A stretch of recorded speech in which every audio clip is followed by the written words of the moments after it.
오늘은 성령 강림 주일입니다. 부활하신 예수님께서 제자들과 이런 모양 저런 모양으로 함께 계시다가 이제 감람산에서 승천하시지 않습니까? 예수님 승천하시기 전에 제자들에게 그런 말씀을 하셨습니다. 사도와 함께 모이사 그들에게 분부하여 이르시되 예루살렘을 떠나지 말고 내게서 들은 바 아버지께서 약속하신 것을 기다리라.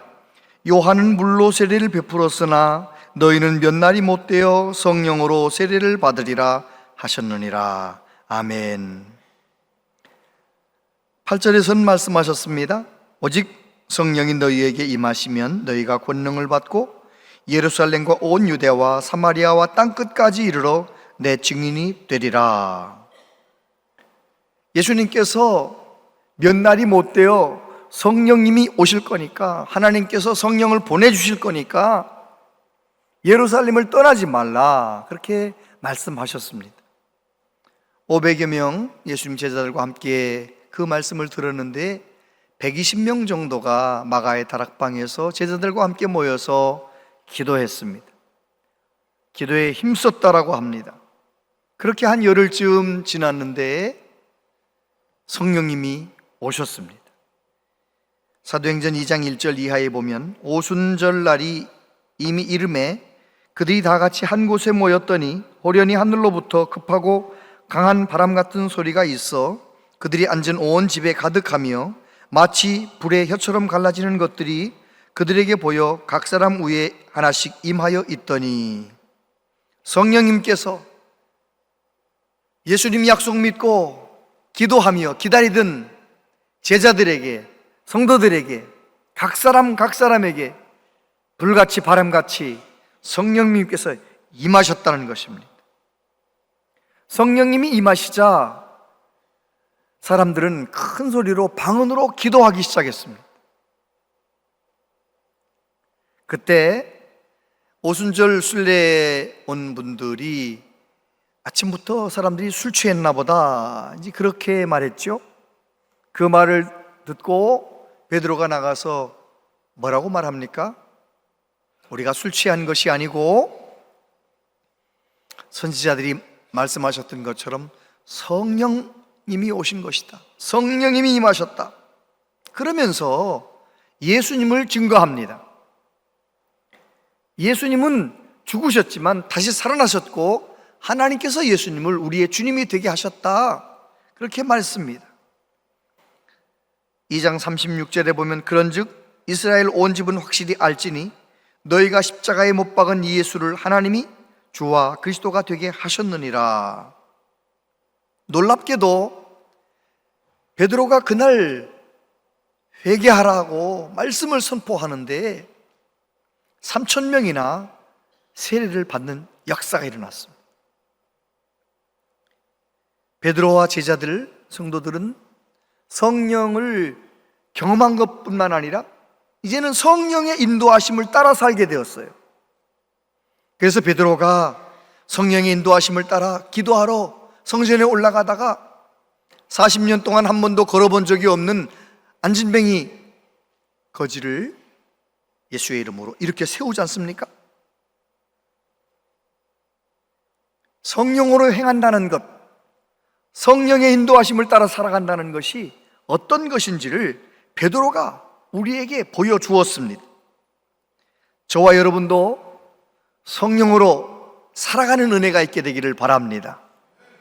성령 충만하면 교회가 세워지고, 성령 충만하면 그 건강한 교회가 또 다른 교회를 세우는 것이죠. 오늘 세 가지만 생각하겠는데요, 성령님은 우리에게 임하시면 제대로 알게 만들어 주세요. 16절에 보면 그 이름을 믿음으로 그 이름이 너희가 보고 아는 이 사람을 성하게 하였나니 예수로 말미암아 난 믿음이 너희 모든 사람 앞에서 이같이 완전히 낫게 하였느니라.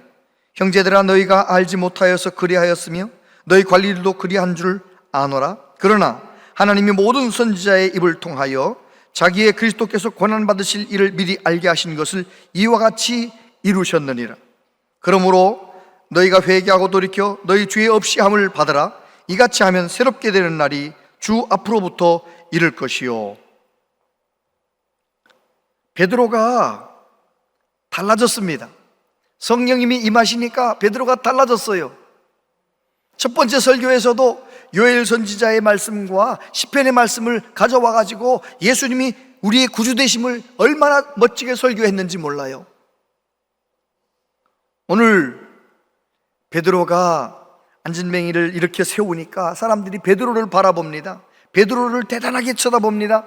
베드로가 뭐라고 말합니까? 왜 나를 쳐다보느냐? 내가 한 거 아니다. 오늘 본문에 보면 예수님의 이름이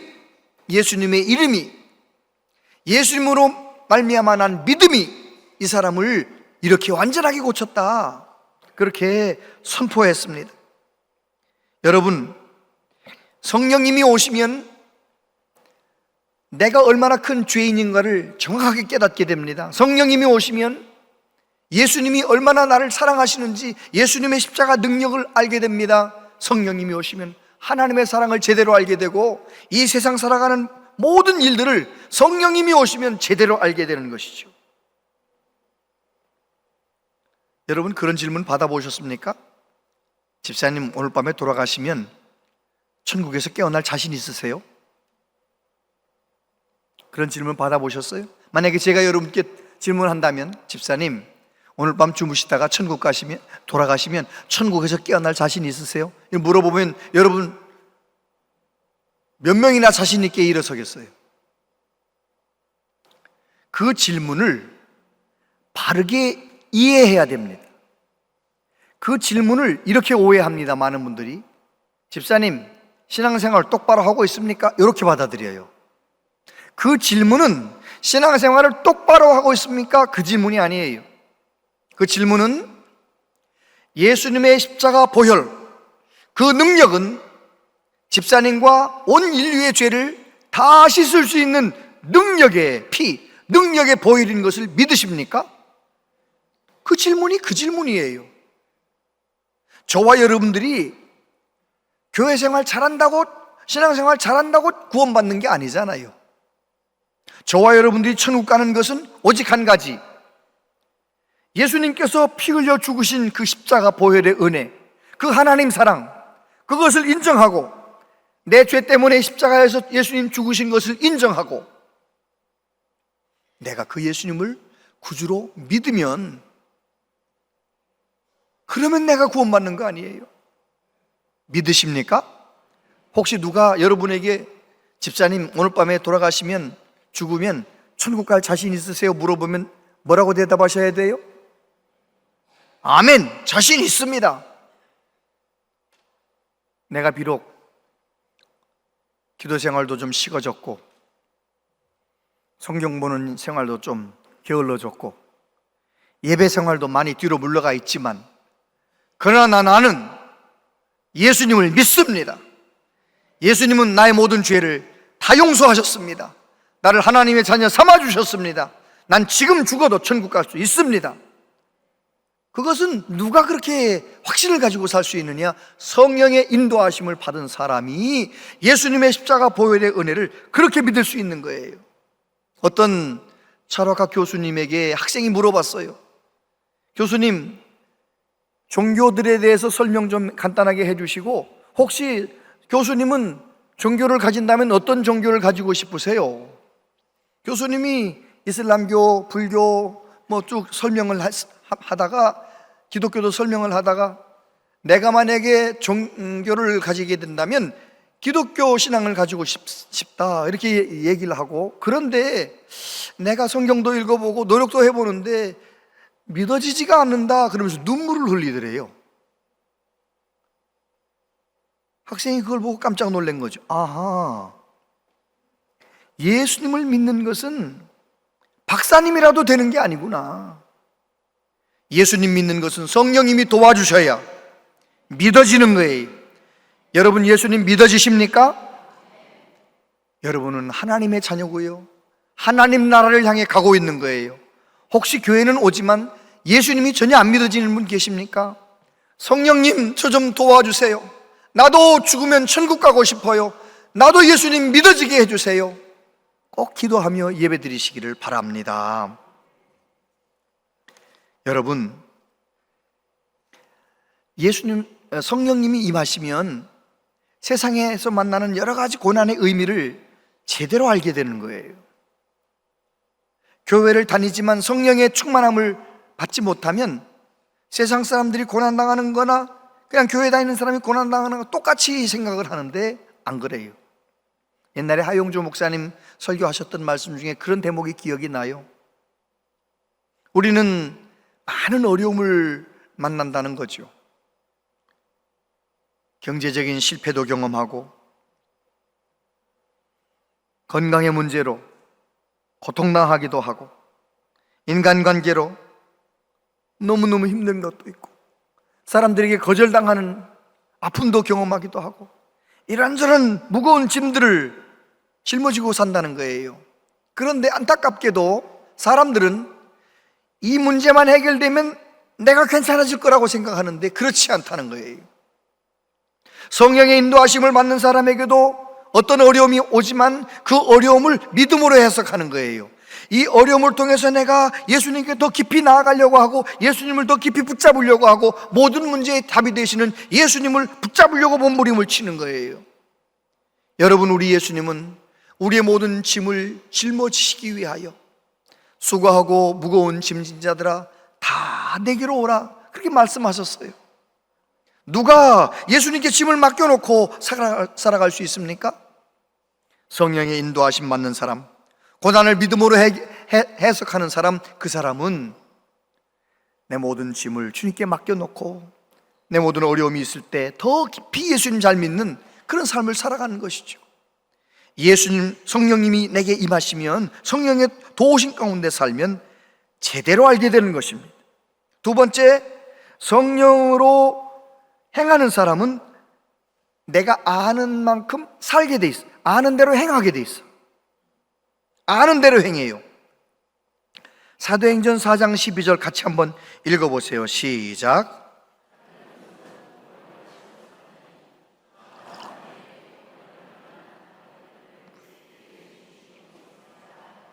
아멘.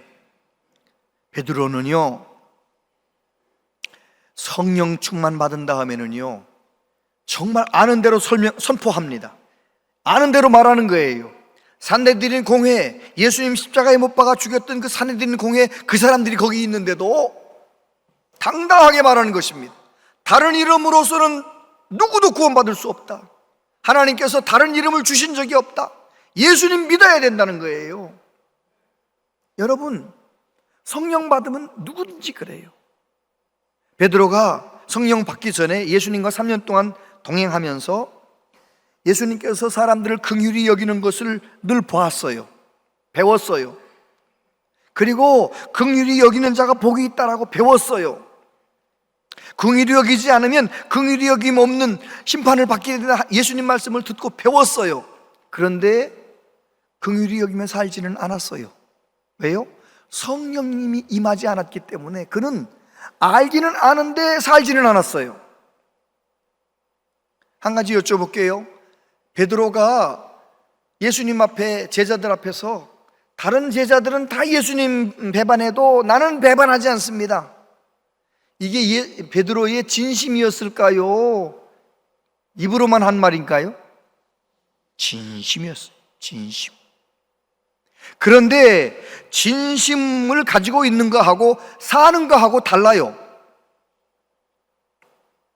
제가 뉴질랜드에서 12년 목회하면서 그 교회는 대부분이 다 30대 젊은 부모들이에요. 조기 유학 아이들 데리고 온 부모들이에요. 그러니까 그 부모들에게 설교를 하는데 무슨 설교를 꼭 한 달에 한두 번씩 하느냐?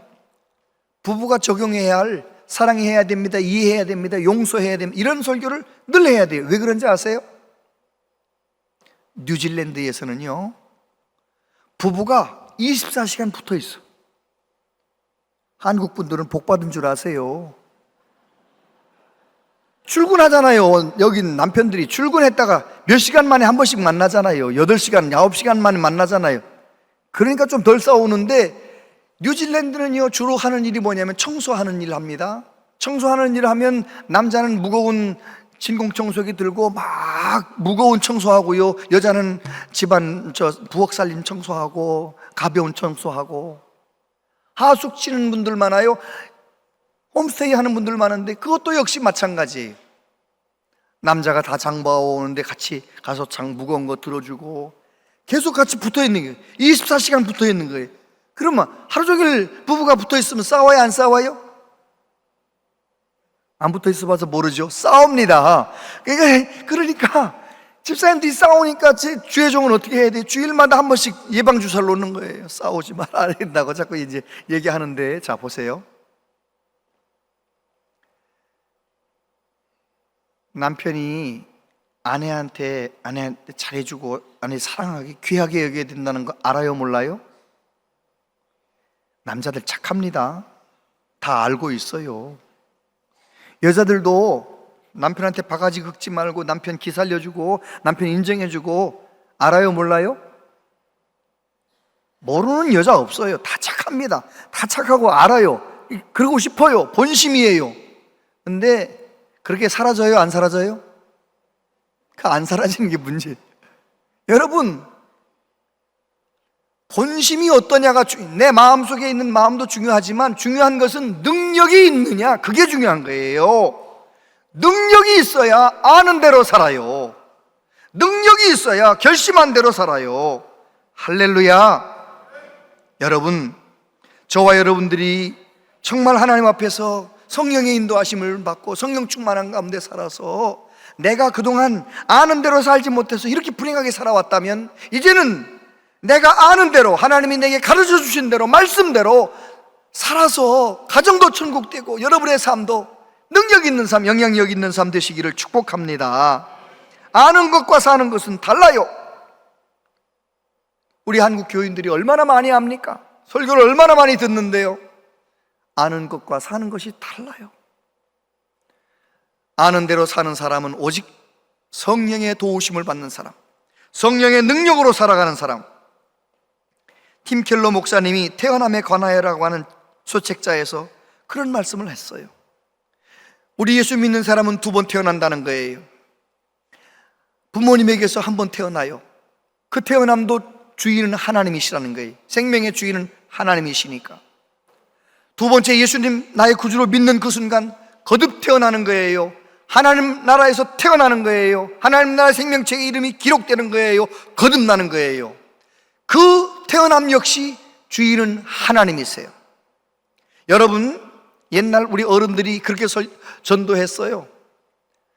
한 번 태어나면 두 번 죽습니다. 두 번 태어나면 한 번 죽습니다. 그게 무슨 말이에요? 이 세상에 한 번 태어나고 예수님만 믿어서 거듭 두 번 태어나지 않고 한 번만 태어난 사람은 다 어떻게 되는 거예요? 두 번 죽어. 이 세상에서도 한 번 죽고 나중에 마지막 심판할 때 불못 심판받아서 두 번 죽어. 근데 예수 믿는 사람은 어떻게 돼요? 이 세상에서 거듭난 사람, 두 번 태어난 사람은 한 번만 죽으면 돼요. 이 세상에서 한 번만 죽지 더 이상 죽지 않아요. 영원히 천국에서 주님과 함께 살 줄로 믿습니다. 그런데 거듭난 사람은 뭐가 다르냐? 주인이 달라졌어요.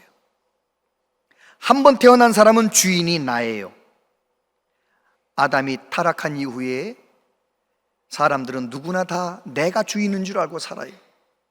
그런데 예수님의 십자가 보혈 은혜로 내 죄가 얼마나 큰 문제가 있고 내가 얼마나 큰 죄인인 걸 깨닫고 예수님 믿고 거듭난 사람은 주인이 달라졌어요. 내가 주인이 아니에요. 나를 위해 십자가에 죽으신 예수님이 나의 주인이 되는 거예요. 여러분, 교회를 다니면서도 내가 주인인 것처럼 살아가는 사람, 내 마음대로 살아가는 사람, 그 사람은 미안하지만 생각하는 대로, 말씀을 들은 대로 살지 못하는 사람이에요. 저와 여러분들은 말씀을 들은 대로 살아가는 은혜가 있게 되기를 바랍니다. 성령의 인도하심을 받으면 삶의 주도권을 내 가지고 사는 것이 아니라 내 삶의 주도권을 예수 그리스도에게 맡기고 주님께서 인도하심을 따라서 가정에서도 복이 근원되고 세상에서도 복에 근원되고 그런 삶을 살아가게 되는 줄로 믿습니다. 아는 대로 살고 싶으십니까? 성경 말씀을 읽고 은혜 받은 대로 살고 싶으십니까? 방법은 한 가지, 성령의 인도함 가운데 살아가는 방법밖에 없습니다. 세 번째, 그렇게 살아가니 그는 열매를 맺게 됩니다. 사도행전 4장 4절에 보면 말씀을 들은 사람 중에 믿는 자가 많으니 남자의 수가 약 5천이나 되었더라. 베드로가 두 번째 중요한 설교를 하잖아요. 내가 한 것이 아니고 예수님의 이름이 이 사람을 온전케 했습니다. 당신들이 몰라서 예수님을 죽였지만 그러나 그것은 선지자들이 다 예언한 말씀을 하나님이 이루신 것입니다. 그 예수님을 회개하고 믿기만 하면 새로워집니다. 정말 참된 기쁨을 누릴 수 있습니다. 그렇게 설교를 했는데 그 베드로의 설교를 듣고 예수 믿은 사람이 남자만 5천 명이나 되었다. 왜요? 베드로에게 열매가 맺히는 거예요. 성령의 인도함을 따라 살아가는 사람에게 열매가 맺히는 거예요. 갈라디아서 5장 22절 이하 같이 한번 읽어보겠습니다. 시작. 오직 성령의 열매는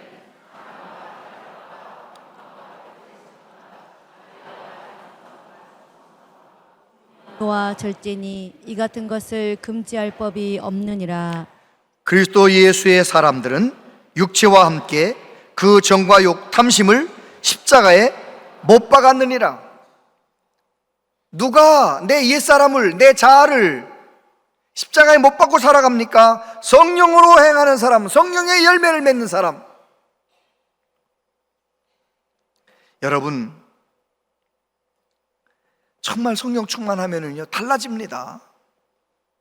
우리나라에 이성봉 목사님이라고 1900년에 출생하셔서 1965년에 돌아가신 성결교 부흥강사 목사님 계세요. 전국적으로 다니며 부흥하셨는데 그 시대에는 뭐 냉장고가 있는 것도 아니고, 그죠? 그러니까 강사 목사님에게 이 강단에 이 시원한 냉수를 대접하기 위해서 그것을 맡은 집사님은 어떻게 하느냐? 예배가 시작되기 전에 우물로 달려가가지고 두레박으로 퍼서 주전자에 담아가지고 딱 올려놓는 거예요. 그날도 이 집사님이 예배 시작 직전에 재종 치기 전에 막 달려가서 물을 뜨려고 두레박을 내리려고 하는데 보니까 누가 거기다가 주전자를 딱 이렇게 줄로 매서 타는, 아이고야, 누가 나보다 먼저 강사 목사님 대접하려고 주전자를 여기다 담궈놨네, 저 시원한 물. 그래 얼른 그걸 갖다가 딱 놨어요.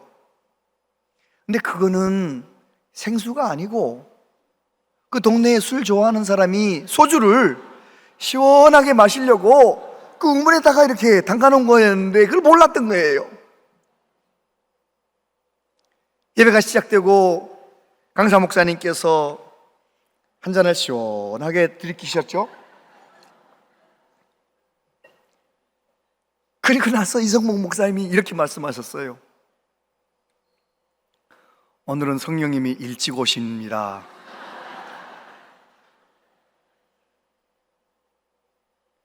우리 초대교회 우리 그 옛날에 참 유명한 일을 하잖아요. 여러분, 소주 한 잔만 마셔도 사람이 달라집니다. 얼굴이 시뻘개지고요, 말하지 않던 사람이 말 많아지고요, 술만 조금 들어가도 사람이 달라지잖아요. 성령의 세술에 취하면 반드시 달라지게 되어 있습니다. 사랑하게 되어 있고요, 참지 못하던 일을 참아내게 되고요, 얼마나 부드러운 사람이 되고요, 성령의 열매를 맺어가게 되는 줄로 믿습니다. 할렐루야. 그래요, 성령 충만한 사람만 성령의 열매를 맺는 거예요. 로마서 8장 15절 16절 다 같이 읽어보세요. 시작.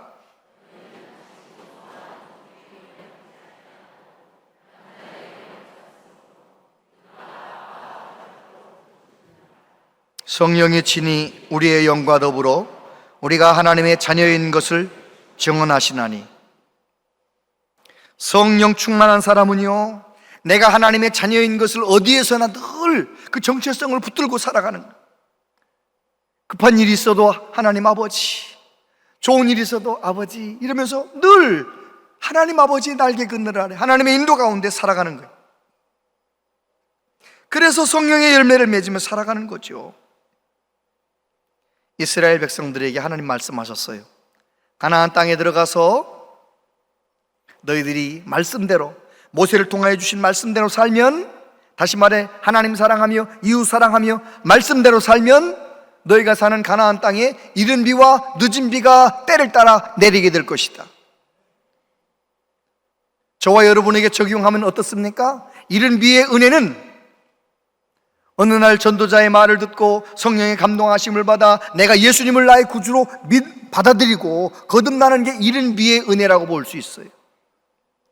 늦은 비의 은혜는 무엇입니까? 나도 저 집사님처럼, 나도 저 권사님처럼, 나도 저렇게 기뻐하며 예배하고 싶구나. 그래가지고 간절한 마음으로 나도 성령을 내게 충만하게 해주시옵소서 간절하게 기도하다가 성령 받는 것, 성령 충만 받는 것, 그것이 늦은 비의 은혜예요.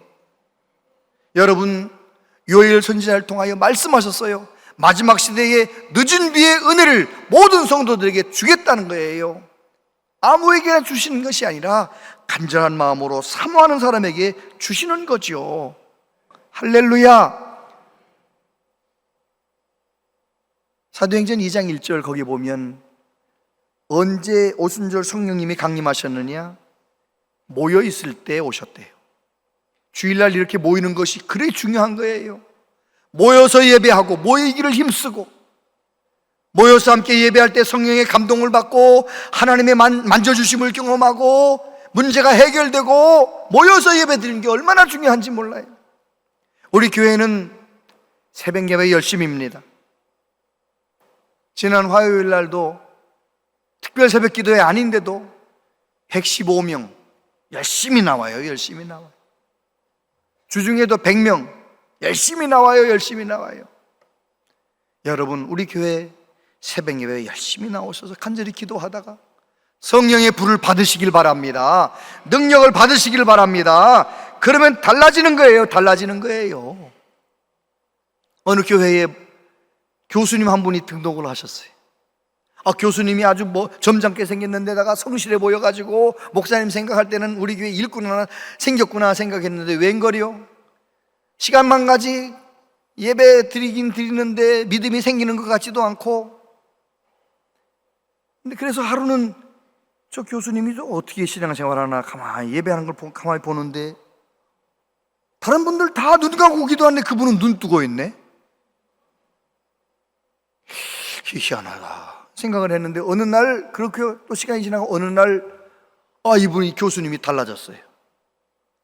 예배하는 태도도 달라졌고 찬양대 하겠다고 하고 또 교회 학교 선생님들 모셔다가 대접을 하지를 않나 막 열심인 거예요. 그래서 목사님이 불렀어요.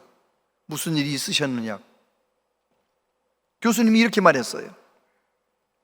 제가 교회에 와서 말씀을 듣고 예배를 드리다 보면 생각했는데 내가 눈을 감고 기도하면 성령님이 내 안에 들어올 것 같고 성령님이 내 안에 들어오시면 예배도 빠짐없이 다 나와야 될 것 같고 11조 생활도 해야 될 것 같고 완전히 내 교회에 빠져들 것 같아가지고 성령은 받지 말아야 되겠다 생각을 하고 눈을 딱 뜨고 있었대. 그런데 어느 날 예배 드리는데 눈을 뜨고 있는데 성령님이 내 안에 들어오셨대. 성령님이 들어오신 다음에 놀랍게도 목사님 설교를 귀로만 듣고 생각으로만 알고 있었는데 예수님 십자가 이야기가 내 죄를 위한 것이 믿어졌대. 예수님의 십자가 이야기가 그렇게 믿어지고 내가 얼마나 큰 죄인이라는 것이 믿어지고 예배 드리는 것이 얼마나 큰 축복인 것이 믿어지고 그래가지고 신앙생활의 모든 것이 달라졌다는 거예요.